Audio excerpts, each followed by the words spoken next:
Today I go through to show you how to export the 4K video using Premiere Pro. Let's go! At the beginning you need to go to the Sequence tab and click on the Sequence setting.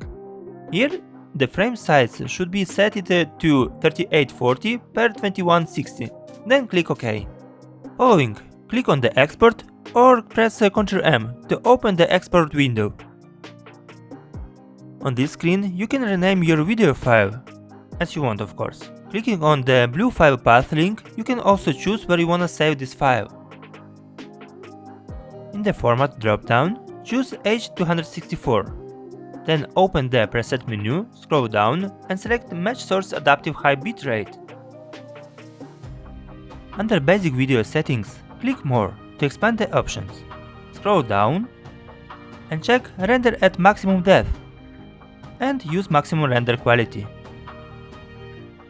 Again, scroll down and under the bitrate settings, ensure that the VBR1 path is selected. Then set the target bitrate to the 68 and finally we can export our video. How to grow this channel? Put your like and subscribe.